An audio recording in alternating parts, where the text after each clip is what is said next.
Assalamualaikum dan salam sejahtera. Selamat datang ke rancangan Bicara Bahasa edisi khas hari ini di bawah tajuk Seni Pengucapan Pantun. Saya, Iliana Bakrisha, selaku moderator anda pada hari ini, dan bersama-sama saya, Cikgu Syafiqah, seorang guru bahasa Melayu yang berpengalaman luas dalam bidang pengucapan awam dan seni bahasa. Selamat datang dan apa khabar Cikgu Syafiqah? Terima kasih, Alhamdulillah saya baik-baik sahaja. Sebelum itu, izinkan cikgu untuk balas kata sapaan anda dengan lebih mendalam dengan pantun. Boleh ke? Silakan cikgu. Boleh, okey. Ilmu bahasa ibarat permata tersimpan rapi, warisan bangsa. Syukur di hati dapat bersama berkongsi bicara demi bahasa. Alhamdulillah, saya amat berbesar hati kerana dijemput untuk berkongsi sedikit ilmu tentang warisan seni bahasa Melayu yang amat bernilai ini, iaitu pantun yang merupakan lambang kehalusan budi dan kecintaan bangsa. Indah sungguh pantun pembuka bicara tadi cikgu. Itulah keunikan seni pengucapan Melayu, penuh adab, tersusun indah dan syarat dengan makna. Baiklah cikgu, mungkin kita boleh mulakan dengan penerangan asas dahulu. Apakah yang dimaksudkan dengan seni pengucapan dan bagaimana pantun termasuk dalam kategori ini? Baiklah, terima kasih atas soalan pertama untuk sesi kita pada hari ini, dan saya kira soalan itu sangat mantaplah untuk dipertanyakan. Sebenarnya seni pengucapan ialah satu bentuk seni bahasa yang disampaikan secara lisan dengan adanya penghayatan, intonasi dan ekspresi yang menarik untuk menyampaikan mesej ataupun nilai estetik. Antara contoh seni pengucapan ada banyak sebenarnya, dan antaranya adalah seperti gurindam, pidato, sajak dan sudah tentunya pantun. Dan pantun ini kita boleh kata yang dia di bawah kategori seni pengucapan kerana ianya dilafazkan ataupun kita deklamasikannya dengan sebutan, irama dan juga gaya yang indah. Wah, menarik ya cikgu. Daripada penjelasan yang telah diberikan oleh Cikgu Syafiqah sebentar tadi, dapat kita katakan bahawa pantun ini mempunyai maksud yang indah dan cara penyampaian yang unik, ya cikgu? Betul. Jadi, apakah sebenarnya yang dimaksudkan dengan pantun dan apakah ciri-ciri penting yang menjadikannya unik berbanding bentuk puisi tradisional yang lain, cikgu? Baiklah, Iliana. Sebenarnya pantun dia merupakan sejenis puisi tradisional Melayu yang mempunyai bentuk dan aturannya yang tersendiri. Secara asasnya, pantun terdiri daripada dua bahagian, iaitu bahagian pertama ialah pembayang maksud yang biasanya kita jumpa pada rangkap pertama dan rangkap kedua pantun, dan bahagian kedua ialah maksud, iaitu pada rangkap ketiga dan juga rangkap keempat pantun. Dan pantun dia mempunyai ciri-cirinya yang khusus yang tidak kita temui dalam seni pengucapan yang lain. Okey, antaranya setiap rangkap pantun biasanya mempunyai 4 baris, dan setiap baris pula mempunyai 8 hingga 12 suku kata. Rima akhir pantun pula mestilah AB dan mempunyai makna yang tersirat dengan nilai budaya dan pengajaran. Sebagai contoh, cikgu akan lafazkan sedikit pantun, boleh? Boleh cikgu. Baiklah. Pulau Pandan jauh ke tengah, Gunung Daik bercabang 3, hancur badan dikandung tanah, budi yang baik dikenang juga. Baik, pantun yang cikgu baru lafazkan tadi sebenarnya bukannya sahaja diindah dari segi bunyinya, tetapi juga dia mengandungi nilai moral mengenai pentingnya untuk kita berbuat baik. Wah, daripada penerangan Cikgu Syafiqah ini, maka terbuktilah keunikan dan keindahan pantun dalam bahasa ini. Baik cikgu, apakah sebenarnya kepentingan atau peranan pantun dalam pembelajaran bahasa Melayu di sekolah cikgu? Baiklah Iliana, pantun sebenarnya memainkan peranan yang amat penting, terutamanya dalam bidang pendidikan, dalam jiwa diri anak-anak muda pada hari ini. Antaranya adalah dia memberikan manfaat kepada murid kerana seseorang itu mampu menguasai tata bahasa dan kosakata yang indah. Dan dengan pantun juga seseorang dapat mengasah kemahiran berfikir secara kreatif dan kritis serta mendidik nilai murni dan penghayatan terhadap budaya Melayu dalam diri anak-anak kita pada hari ini. Dan selain itu, pantun juga banyak digunakan dalam aktiviti kurikulum seperti adanya pertandingan mendeklamasikan pantun, pidato dan juga persembahan seni bahasa.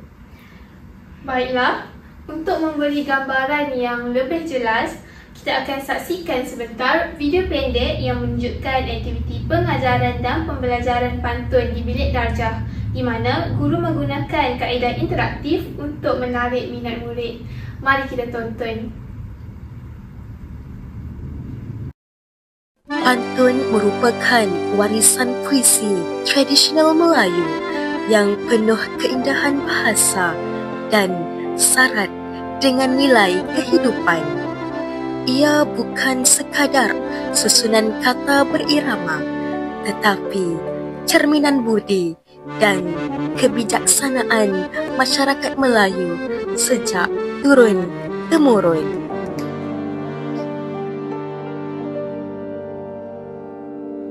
Dalam bilik darjah, pantun diajar bukan sekadar untuk dihafal, tetapi untuk dihayati.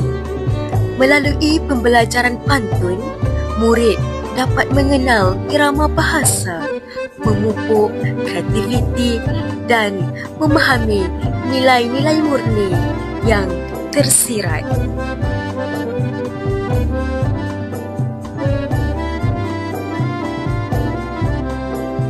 Melalui pantun, murid belajar menyusun kata dengan indah, menyampaikan perasaan dengan sopan dan menjiwai warisan bangsa yang luhur.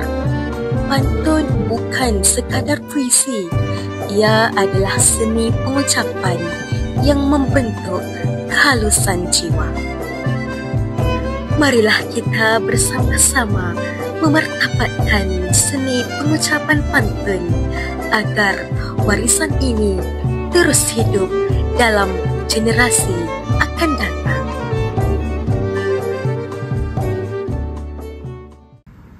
Wah, sungguh menarik video pendek yang kita tonton sebentar tadi ya cikgu. Dapat kita lihat bagaimana proses pengajaran pantun di bilik darjah bukan sekadar menyampaikan ilmu, tetapi juga membina kepribadian dan semangat cinta bahasa dalam kalangan murid. Jadi, Cikgu Syafiqah, berdasarkan video tersebut, apakah pandangan cikgu tentang kepentingan pendekatan sebegini dalam pengajaran pantun di sekolah? Baiklah, terima kasih saudara Iliana. Soalan yang cukup bernas saya kira. Baiklah, pada pandangan cikgu sendiri, video tadi menunjukkan bahawa pengajaran pantun sememangnya boleh menjadi satu pengalaman yang menyeronokkan dan bermakna jika guru itu menggunakan pendekatan yang kreatif. Okey, apabila murid dilibatkan secara kreatif, contohnya membaca, menulis dan mendeklamasikan pantun itu, mereka sebenarnya bukan sahaja memahami struktur pantun itu, tetapi juga mereka dapat menghayati nilai yang tersirat di dalamnya. Dan pendekatan seperti ini sememangnya membantu untuk membina keyakinan diri murid, kemahiran berbahasa serta kecintaan terhadap warisan budaya Melayu. Betul tu cikgu. Cikgu, saya tertarik dengan bahagian di mana guru dalam video tadi membimbing murid membaca pantun dengan intonasi dan ekspresi yang betul. Jadi, mungkin cikgu boleh jelaskan sedikit bagaimana seni pengucapan seperti ini, contohnya mendeklamasikan pantun, dapat membantu meningkatkan kemahiran komunikasi pelajar. Baiklah, soalan yang sangat baik, Elina. Sebenarnya apabila murid mendeklamasikan pantun, mereka secara tidak langsung belajar menggunakan intonasi, mimik muka dan gaya penyampaian untuk menyampaikan maksud dengan berkesan. Ini secara tidak langsungnya melatih murid untuk berkomunikasi dengan lebih jelas, berkeyakinan dan juga kekal sopan. Selain itu, aktiviti seni pengucapan juga mampu mengawal emosi murid, mengatur sebutan dan juga menghargai keindahan bahasa lisan. Kemahiran yang sangat berguna ini bukan sahaja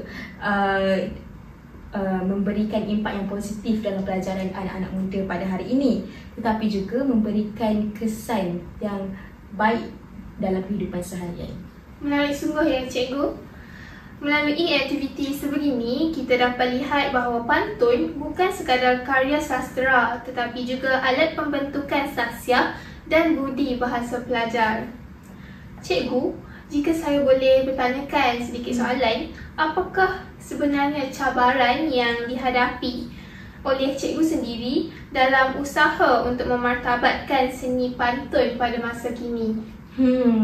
Bagus soalan yang kamu utarakan sebentar tadi, kerana memang cikgu memang terfikir-fikir untuk menerima soalan ini untuk sesi kita pada hari ini sebenarnya, dan kamu berikan kepada cikgu. Okey, baiklah.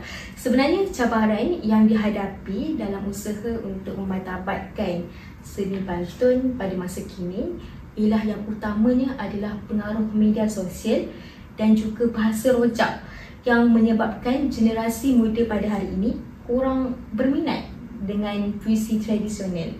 Namun, sebenarnya guru boleh memainkan peranan yang penting dengan mengintegrasikan pantun dalam aktiviti digital seperti mencipta pantun melalui aplikasi-aplikasi tertentu, video kreatif dan juga menganjurkan pertandingan dalam talian. Saya sangat setuju dengan cadangan yang diberikan oleh cikgu. Melalui aktiviti sebegini, kita dapat lihat bahawa pantun bukan sekadar karya sastera tetapi juga alat pembentukan sahsiah dan budi bahasa pelajar. Namun begitu cikgu, pada masa kini kita lihat ramai pelajar lebih tertarik kepada hiburan moden dan penggunaan bahasa rojak di media sosial.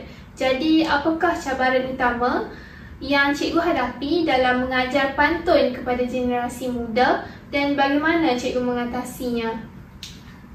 Pertanyaan yang baik, Iliana. Memang benar, sebenarnya cabaran utama dalam pengajaran pantun pada masa kini ialah kurangnya minat pelajar terhadap puisi tradisional kerana mereka menganggap bahawa pantun ini sudah ketinggalan zaman ataupun lapuk untuk mereka pelajari, dan mereka juga menganggap bahawa mereka tidak mengikut arus kemodenan jika mereka mengaplikasikan pantun dalam kehidupan seharian mereka. Seterusnya, pengaruh bahasa yang tidak formal dalam media sosial juga menyebabkan pelajar kurang untuk menitik beratkan keindahan bahasa baku. Namun begitu, cabaran ini sebenarnya boleh diatasi melalui pendekatan kreatif dan teknologi digital yang ada pada hari ini. Sebagai contoh, guru boleh menggalakkan pelajar untuk menghasilkan video pendek di TikTok ataupun Canva, aplikasi-aplikasi yang saya kira popular pada hari ini, dengan mengadakan pertandingan deklamasi secara santai ataupun mengaitkan pantun dengan lagu dan juga muzik tradisional. Dan dengan cara ini mungkin pelajar akan lebih seronok dan berasa pantun itu relevan dengan dunia mereka hari ini. Wah, menarik ya cadangan cikgu. Saya setuju, apabila guru bijak menggunakan teknologi dan aktiviti, pengajaran pantun akan menjadi lebih hidup dan bermakna. Baiklah cikgu, sebelum saya mengutarakan soalan terakhir, apakah peranan utama guru bahasa Melayu dalam memastikan seni pengucapan seperti pantun ini terus diamalkan dan dihargai oleh murid pada zaman moden ini? Baiklah Iliana, untuk soalan terakhir yang kamu kemukakan ini, sebenarnya cikgu sendiri percaya bahawa guru bahasa Melayu sememangnya memegang peranan yang amat penting sebagai penyambung warisan bangsa. Guru sebenarnya bukan sekadar menyampaikan isi pelajaran, tetapi juga menanam cinta dan bangga terhadap bahasa serta budayanya sendiri dalam kalangan murid-murid. Dalam konteks seni pengucapan, guru sepatutnya menjadi contoh teladan.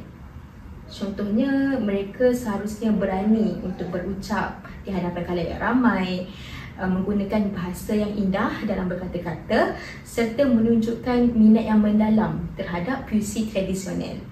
Apabila murid mereka melihat semangat itu dalam diri guru dengan mata mereka sendiri, sudah tentu mereka juga akan terdorong untuk mencintai pantun dan bahasa Melayu. Baiklah cikgu. Terima kasih atas perkongsian yang amat bermakna ini, Cikgu Syafiqah. Daripada perbincangan kita hari ini, jelaslah bahawa pantun bukan sahaja menyemarakkan keindahan bahasa, malah berperanan membentuk kepribadian dan jati diri pelajar. Semoga dengan usaha guru-guru dan generasi muda, seni pengucapan pantun akan terus mekar dan diwarisi sampai bila-bila. Sekian, wabillahi taufiq wal hidayah. Wassalamualaikum warahmatullahi wabarakatuh. Terima kasih cikgu. Sama-sama Iliana. Hari tu awak masuk pertandingan pantun kan? Peringkat kemasan betul? Wah, saya dengar awak dapat naik Johan betul? Alhamdulillah. Saya kasih masukan awak. Terima kasih cikgu. One is the loneliest number that you'll ever do. Two can be as bad as one. It's the loneliest number since the number